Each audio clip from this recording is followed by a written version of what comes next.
हाय दोस्तों, कैसे आप लोग। मैं हूं आपका अपना डॉक्टर नवनीत कालरा और केम छो मजा में छो। तो चलिए टॉपिक शुरू करते हैं। और टॉपिक ये है कि भाई, पेशेंट जितना सीरियस होता है हॉस्पिटल के लिए उतना ही अच्छा होता है। और उसकी ब्रेड एंड बटर अगर माना जाए हॉस्पिटल के लिए तो वो सीरियस पेशेंट ही होते हैं। ठीक है।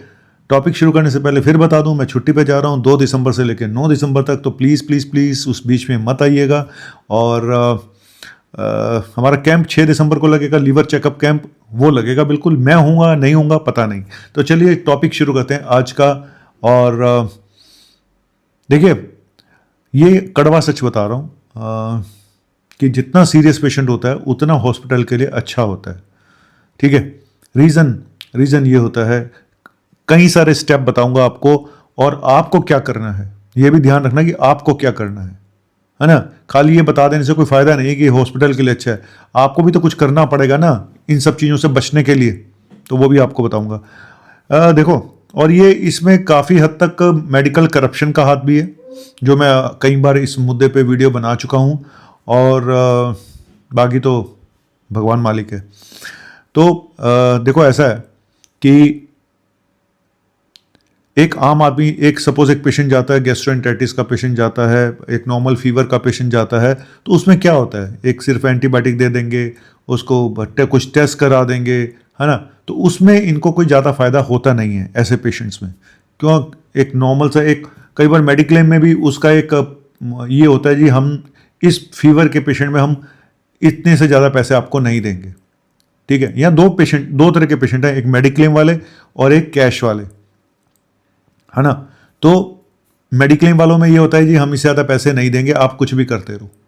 तो ये भी एक कहानी है।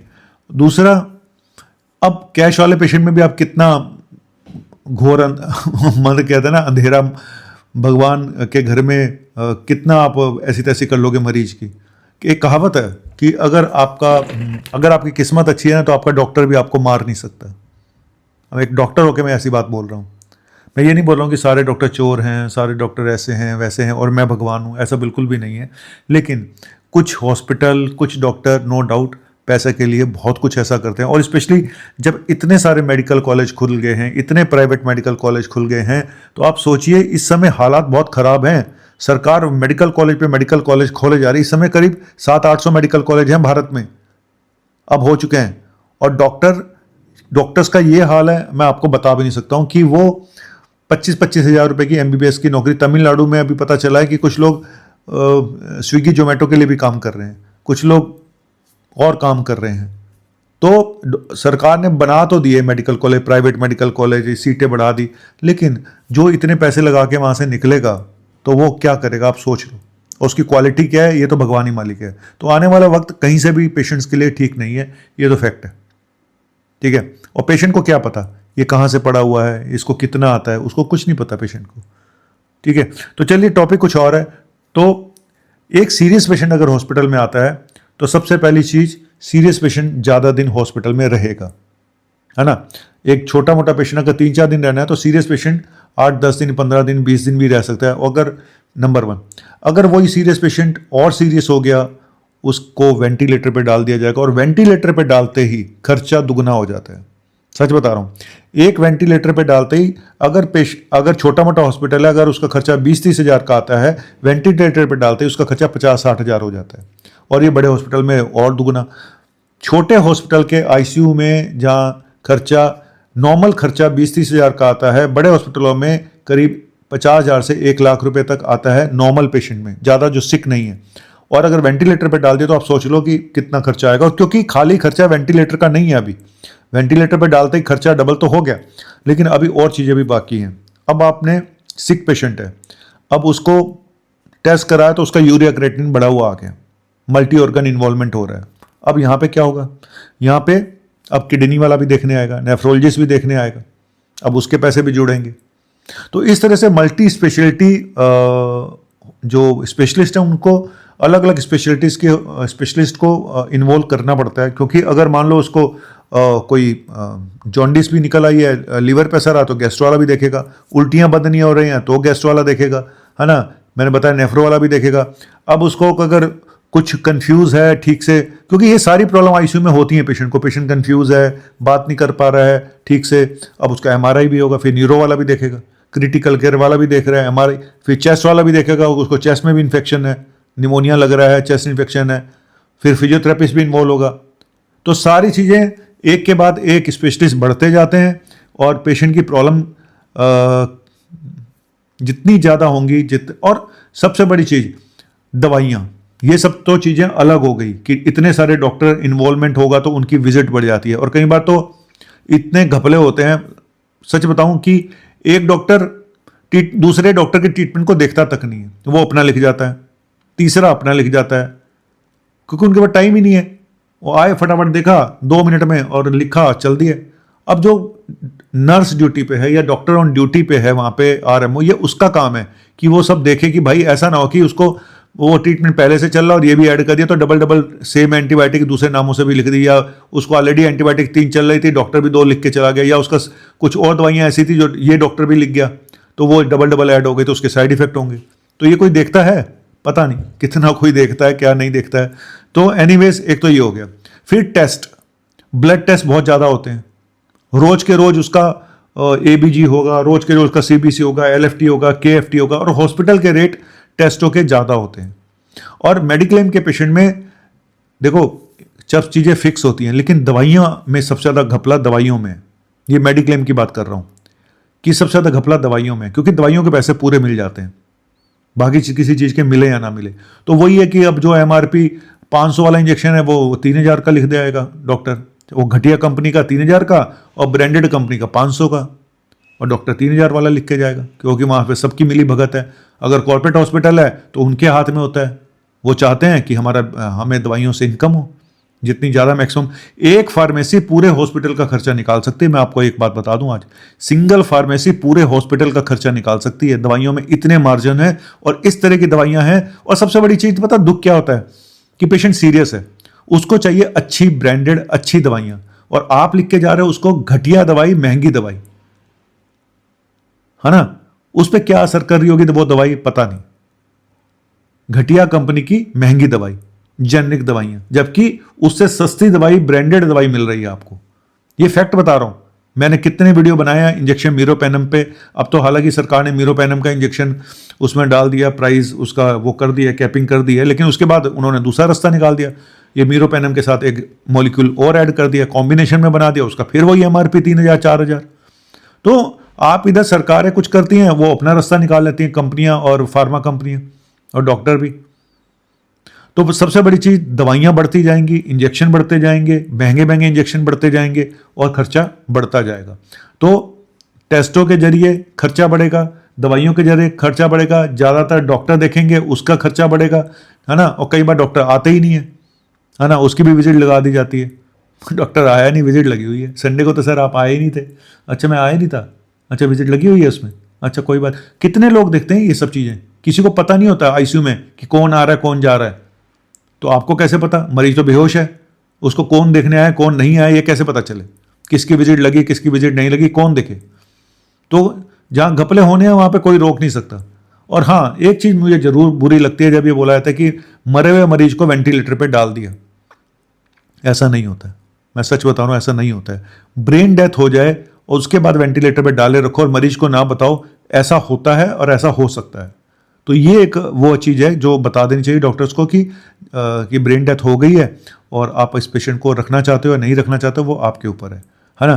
तो ब्रेन डेथ की मैं ऊपर एक अलग से वीडियो बनाऊंगा कि आखिर ब्रेन डेथ होती क्या है, कब बोलते हैं कि ब्रेन डेथ हो गई है। तो ऐसे पेशेंट को रखने का फ़ायदा नहीं होता हॉस्पिटल में, मैं सच बता रहा हूँ। लेकिन कुछ लोग घर पे लेके जाना भी नहीं चाहते, वो कहते हैं हम घर पे कैसे मैनेज करेंगे, ये भी प्रॉब्लम है। तो एनीवेज, तो अब आपको क्या करना है? पहली चीज़ तो कि आपके हाथ में कुछ ज़्यादा होता नहीं है, सच बताऊँ तो। आप किस किस से बहस करोगे, किस किस चीज़ को देखोगे? और मेडिक्लेम वाले पेशेंट में लोग कहते हैं हमारा तो मेडिक्लेम है, हमें क्या चिंता। आप ये नहीं सोचते कि आपका जो मेडिक्लेम अगर 10 लाख का है, जो चलना चाहिए था 20 दिन, वो 5 दिन में ख़त्म हो जाता है।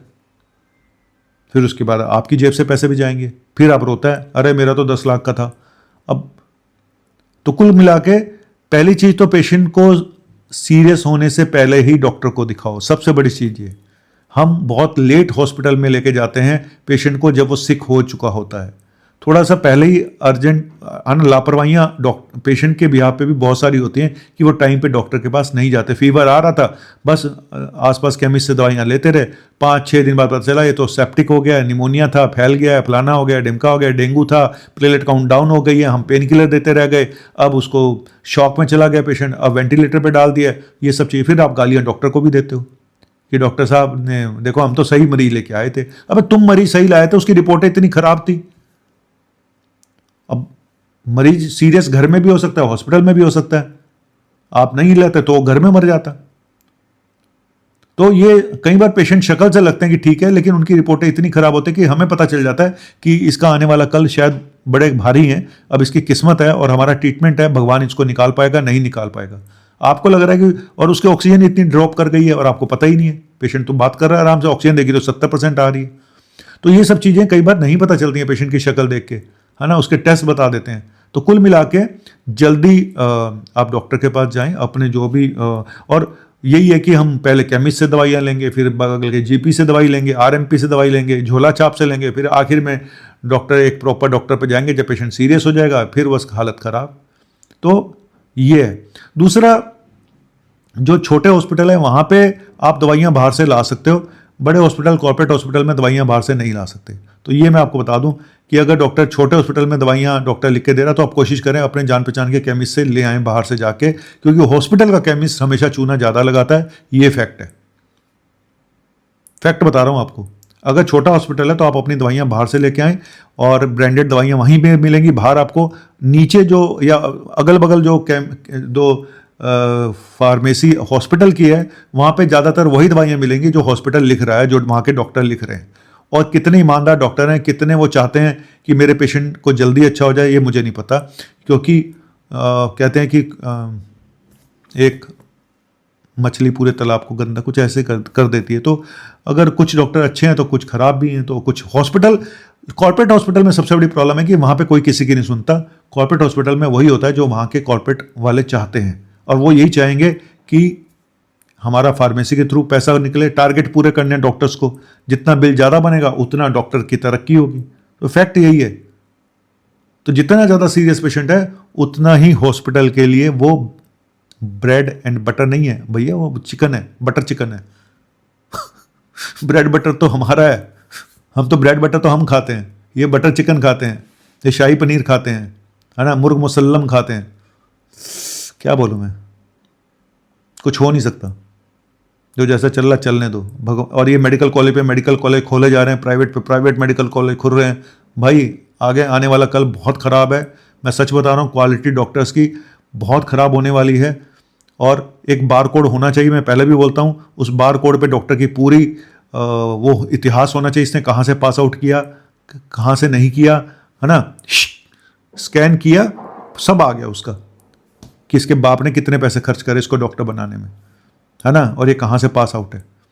क्योंकि क्वालिटी आपको कैसे पता चलेगी, मुझे ये बताओ। हम लोग आरक्षण को गालियां देते हैं। आरक्षण तो बहुत दूर की बात हो गई, अब बात करो तुम इसकी, ये जो अब चल रहा प्रोग्राम पैसों वाला। पहले पता चल जाता था डॉक्टर कालरा, अच्छा ये तो जनरल का होगा, ये तो अच्छा ही होगा। अब डॉक्टर कालरा प्राइवेट से भी पढ़ के आ रहा है, एक डॉक्टर कालरा सरकारी से भी पढ़ के आ रहा है। अब क्या कर लोगे तुम। उसके बाप ने कर रहा है करोड़ों रुपए, उनने कहा मैं डॉक्टर बनाऊंगा, प्रॉपर्टी डीलर था बाप, मैं डॉक्टर बनाऊंगा अपने बेटे नू। फिर उसने बेटे को डॉक्टर बनाया, प्राइवेट से पढ़ा के एमबीबीएस भी वहीं से कराई, एमडी भी वहीं से कराई, अब तो डीएम भी करा लो। उनको जॉब भी मिल जाती है सरकारी हॉस्पिटल में, जिसके पास पैसा है वो सरकारी हॉस्पिटल में जॉब भी मिल जाती है इन लोगों को। सच बता रहा हूँ, आपकी जान पहचान होनी चाहिए वहाँ। आपको लग रहा है ना सरकारी हॉस्पिटल के डॉक्टर, भाई साहब आधे से ज़्यादा जान पहचान से ही वहाँ बने होते हैं सारे सरकारी में भी। क्वालिटी तो भगवान ही मालिक है, मैं सच बता रहा हूँ। कोई तरीका नहीं है आप क्वालिटी कैसे पता लगाएं, सिर्फ एक बार कोड होना चाहिए जहाँ पे डॉक्टर की क्वालिटी पता चल पाए कि इसने कहाँ से क्या किया। मैं तो सच बताऊँ तो मैंने अपनी बेटी को बोला था भाई करना है तो कर ले, अपने बलबूते पे, मैं एक पैसा नहीं खर्च करूँगा। तो मेरी बेटी ने कहा पापा मैं खुद नहीं चाहती हूँ कि मैं प्राइवेट से पढ़ूँ। तो मैं बहुत भगवान का शुक्रिया अदा करता हूँ कि मेरी बेटी ने मेरे करोड़ों रुपए बचा दिए। वैसे तो मेरे पास लाखों भी नहीं थे, करोड़ों तो बहुत दूर की बात है, शुक्रिया। और एक कमेंट सेक्शन में किसी ने लिखा था डॉक्टर साहब हमें लगता है आप सक्सेसफुल डॉक्टर नहीं है इसलिए आप वीडियो बनाते हैं।